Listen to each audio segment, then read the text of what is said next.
Dans ce magazine du mois d'octobre, nous allons tester la Cernite Shiny. Nous allons également construire un présentoir à boucle d'oreille avec des bâtonnets. Miss F02 vous montrera comment construire un bougeoir avec des bâtonnets. Et je vous expliquerai comment faire de jolis cadres avec des bâtonnets décorés avec de la Fimo. J'espère que tout cela vous plaira. Aujourd'hui, nous allons tester la Cernite Shiny. Donc moi, j'ai que 5 pains. Au total, je crois qu'il y en a 8. Donc on va tester la Cosmos, la rouge, la or, la bleue et la violette. Donc là, normalement, il manque pourpre, vert et bleu canard, qui ressemble à du argenté. Donc voilà, je me suis amusée à écrire le petit mot de test avec nos 5 couleurs. Et tout de suite, sans même que j'ai besoin de dire quoi que ce soit, vous allez repérer un des gros défauts de cette pâte. Hop, je mets tout de côté. Et voyez, là vous voyez peut-être pas super, j'essaie de demander à mon téléphone de faire ça mieux. Bref, là surtout le thé, vous allez voir, parce que là en fait il fait à moitié de nuit, il faut savoir. C'est que cette pâte tâche mais énormément, c'est impressionnant. Donc le premier test, il va être tout simple, c'est qu'on va faire des boules avec chacune de ces couleurs et qu'on va les mettre au four et tout simplement on va regarder ce que ça peut nous donner. Donc, ah oui, également, il faut que je vous dise quelque chose, c'est que la pâte, outre d'être extrêmement tâchante, en fait, elle est aussi extrêmement molle. Donc ça, par contre, Cernite avait prévenu. Et en fait, les pains, ils les ont envoyés avant d'être égouttés, apparemment. Et donc, il faut les mettre dans entre des feuilles de papier pour que, voilà, ça s'égoutte et que donc ça fasse ces magnifiques taches. Et après, votre pâte sera plus facile à travailler. Mais là, actuellement, vous voyez, ça colle, hein. Bref, on va faire donc nos 5 petits ronds et on va les mettre à cuire. Petite précision avant de mettre ça à cuire, donc là il fait à moitié nuit, j'ai dû allumer la lumière, ça fait super moche. Je vais donc passer un coup de lingette pour être sûr qu'en fait il n'y a aucune trace de doigt et aucune saleté.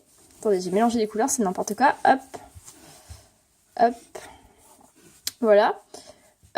Puisque Cernite nous promet de jolis reflets multicolores, donc pour être sûr que ces reflets ne soient pas gâchés, voilà, je passe ce coup de lingette. Donc pour les décoller, je vais utiliser évidemment ceci. Comme ça, je ne les toucherai plus jusqu'à leur cuisson. Et voilà le résultat après cuisson. Je vais vous les montrer une par une, en espérant que ce soit un jour avec des appoints. Attendez. Voilà. Donc vous voyez le côté qui est verni ici et le côté non verni de l'autre côté. Donc il y a en effet quelques reflets, mais honnêtement, je peux pas vous cacher que personnellement, je trouve que c'est pas foufou. Alors oui, mes ongles sont vraiment dégueulasses, hein, on est tout à fait d'accord là-dessus. Bref. Niveau reflet, c'est vrai que moi j'imaginais quelque chose de beaucoup plus... Enfin, ils avaient vraiment vendu ça comme quelque chose de d'oufissime. Et vous allez voir, comparé aux autres pâtes, je trouve ça... c'est mieux que les autres pâtes, c'est vrai. Mais c'est pas ce que j'imaginais quand ils en parlaient, en tout cas. Bon, vous voyez, en tout cas, quand même, que l'effet brillant est vraiment sympa.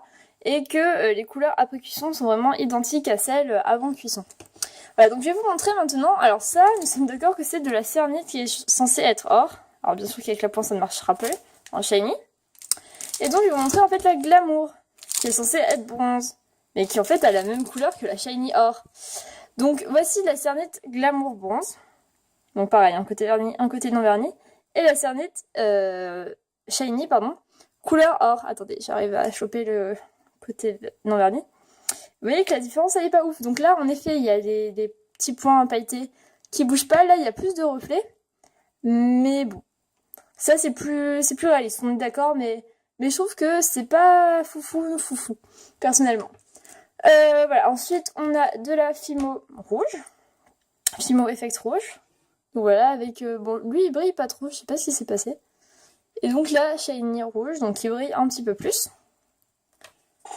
Et après, donc là, je vais pas avoir de comparatif, en revanche.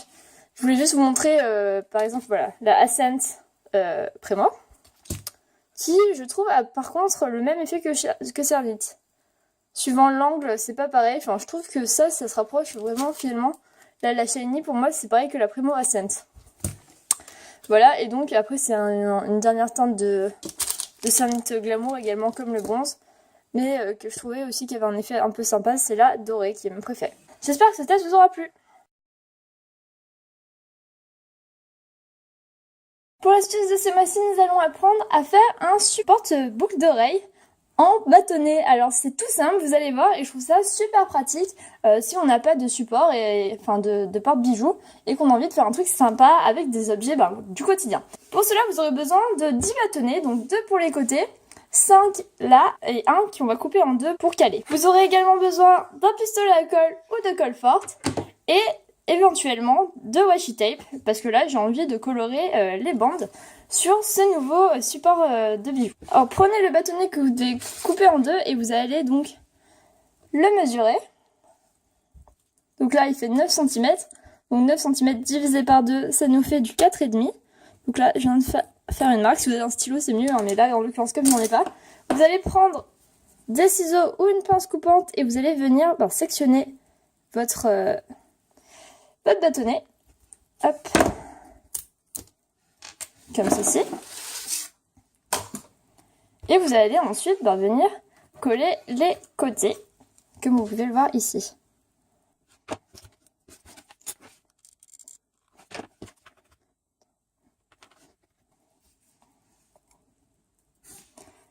Voilà, répétez cette étape une seconde fois. S'il ne tient pas très bien, ne vous affolez pas, ça va venir avec le reste. Une fois que vous avez vos 2 supports, vous allez venir décorer des bâtonnets avec du washi tape. Donc prenez le motif qui vous plaît.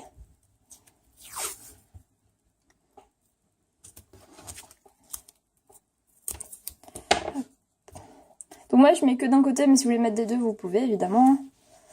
Là pour le bout, soit vous l'arrangez comme vous voulez, soit vous découpez tout simplement pour que ce soit fait correctement.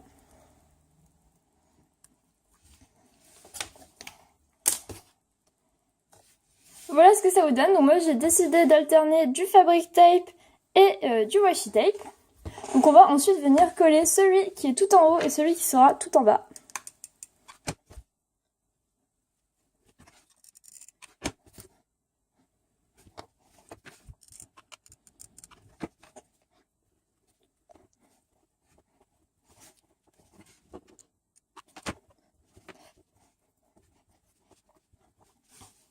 Et vous allez venir ensuite mettre celle du milieu à intervalles réguliers.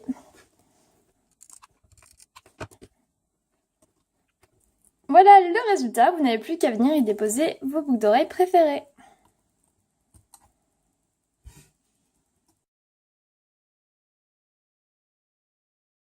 Bonjour à tous, c'est Missef02. Aujourd'hui, nous allons réaliser un DIY pour réaliser un bougeoir. Pour le matériel, il nous faudra des bâtons, de la colle. Moi, je vais utiliser la colle chaude, mais vous pouvez très bien utiliser de la colle en tube. Pour commencer, prenez 4 bâtons et collez-les ensemble pour former un carré. Et après, nous allons former le premier plateau. Prenez plusieurs bâtons et collez-les sur votre carré.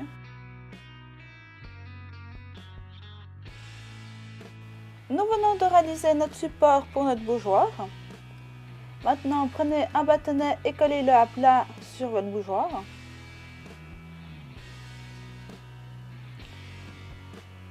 Puis répétez cette étape de l'autre côté.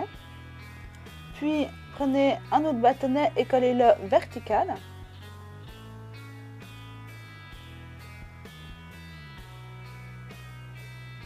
Répétez cette étape de l'autre côté.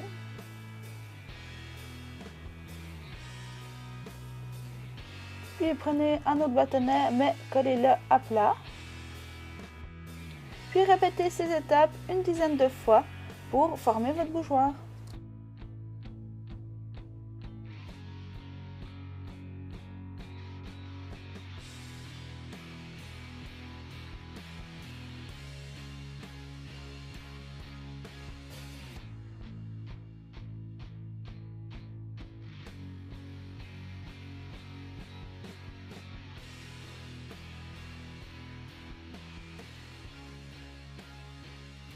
Et pour finir, collez 4 bâtonnets à plat sur le dessus.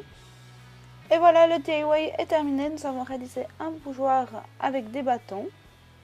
J'espère que la vidéo vous a plu. N'hésitez pas à liker et à nous donner vos avis dans les commentaires. Pour ma part, vous pouvez me retrouver sur ma chaîne Missef02. Bye! Je vous propose un second petit tuto à faire avec des bâtonnets. Donc le but va être de faire un cadre. Donc ça c'est bien, c'est une photo qu'il y avait dans les kits, mes kits de la petite épicerie, mais évidemment Vous pouvez prendre une de vos photos, moi j'en avais pas, alors je pouvais prendre ceci. Donc voilà la première partie de ce que l'on va réaliser. On va faire exactement la même chose de façon symétrique de l'autre côté.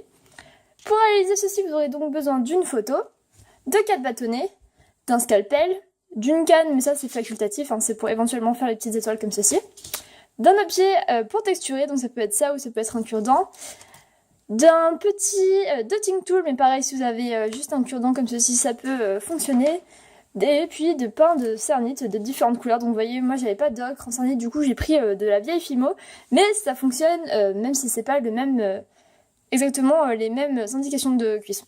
Et j'avais oublié, vous aurez également besoin de Fimo liquide. Vous allez prendre votre premier bâtonnet et vous allez venir prendre votre cernite ou Fimo doré. Vous allez faire une boule et vous allez l'aplatir. Le but étant de recouvrir le bâtonnet sans quoi vous ne pourrez rien mettre dessus, puisque la pâte polymère n'adhère pas sur le bois comme ceci. Donc vous êtes obligé de le recouvrir entièrement et pour cela on va utiliser la Fimo liquide. Lorsque vous avez aplati, déposez votre bâtonnet et vérifiez si la longueur convient. On va venir décoller une première fois la pâte. Hop. Voilà. Et on va venir enduire le bâtonnet de Fimo liquide, sans quoi ça ne tiendra pas. Alors on va coller le premier côté. Et on va venir enduire le second côté.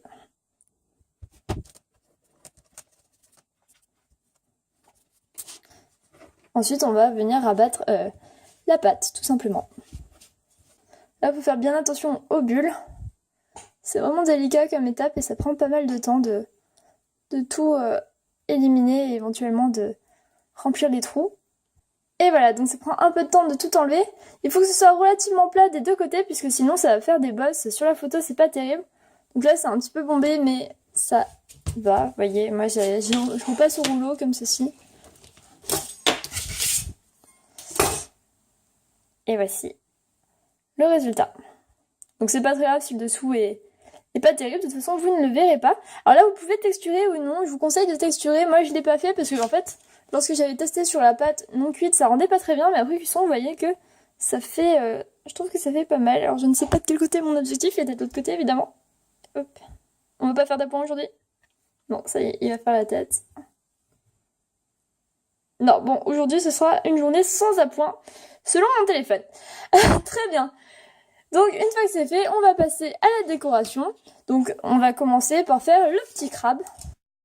Pour cela, rien de plus simple, vous prenez votre pâte rouge. Alors moi j'ai décidé de le mettre à l'opposé. Donc là, calculez bien. De toute façon, ceci ne sera pas recouvert, mais en gros, votre crabe il doit arriver globalement par là. Vous pouvez aussi le faire d'une autre couleur hein, si vous le souhaitez. Donc vous prenez un bout de pâte rouge et vous allez faire un boudin pour faire les pâtes. Donc après grande recherche, ça a 8 pâtes plus 2 pinces. Je pensais qu'il y en avait moins. Donc vous allez ensuite faire 4 petits morceaux de votre boudin. Et vous allez venir les mettre de chaque côté de votre cure-dent. De votre bâtonnet. Voilà, le résultat, vous allez fixer un petit peu les pâtes en appuyant légèrement. Et vous allez rassembler les boudins au milieu pour qu'ils soient couverts par le corps de votre petit crabe. Vous allez faire une boule avec votre pâte rouge et vous allez venir légèrement l'aplatir comme ceci. Et on va venir faire 2 points pour les yeux.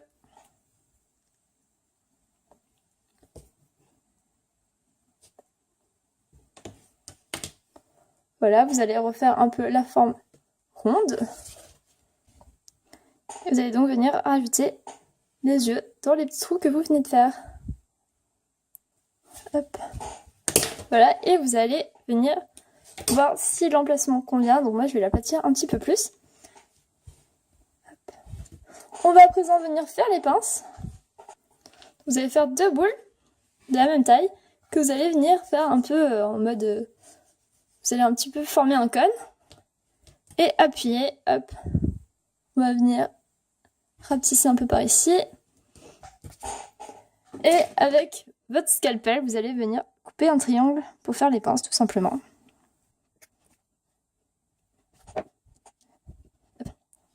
Faites cette étape une deuxième fois.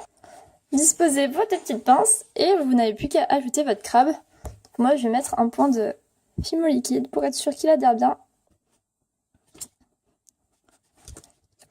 Parfait.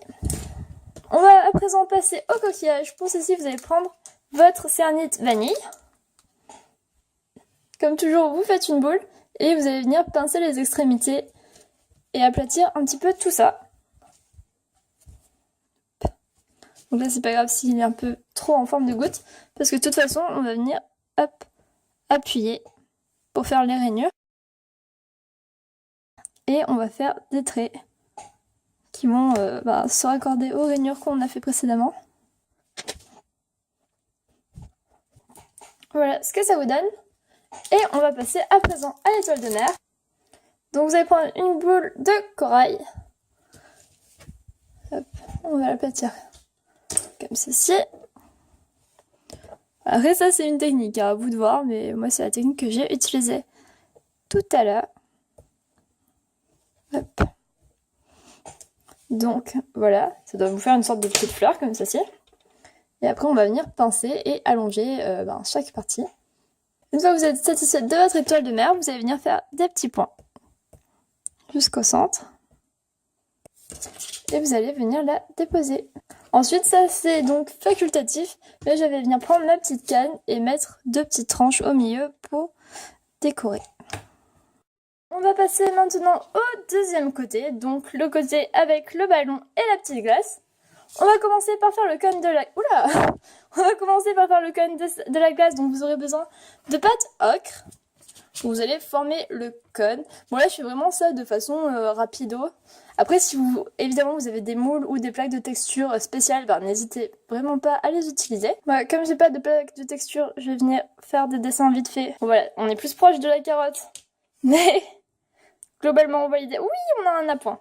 Un appoint pour quelque chose d'aussi moche, je ne sais pas si ça va les coups. Et ensuite vous allez venir rajouter la glace. Vous allez faire une boule de la couleur que vous souhaitez. Et moi, pour texturer, j'ai utilisé cet outil. Et comme vous le savez, vous pouvez évidemment utiliser une vieille brosse à dents. Ah, c'est l'astuce peut-être la plus classique. Ça et le cure-dent. Hop, et vous allez venir la mettre sur votre bâtonnet. Celle-ci est un peu plus grande que la précédente, mais c'est pas très grave. Et on va à présent passer au ballon. Vous allez venir faire 2 boules de la même taille, à peu près. On va venir les couper en 2. Et les couper en 2 une seconde fois.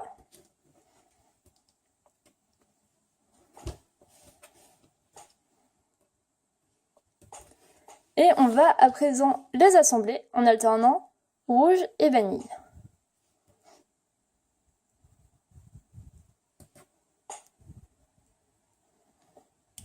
Comme ceci, donc si c'est pas tout à fait bien équilibré, c'est pas très grave. On va venir la rouler pour uniformiser tout cela.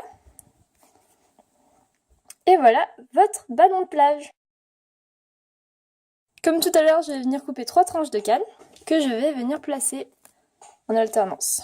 Et voilà, vos 2 parties de cadre sont prêtes, vous n'avez plus qu'à le faire cuire.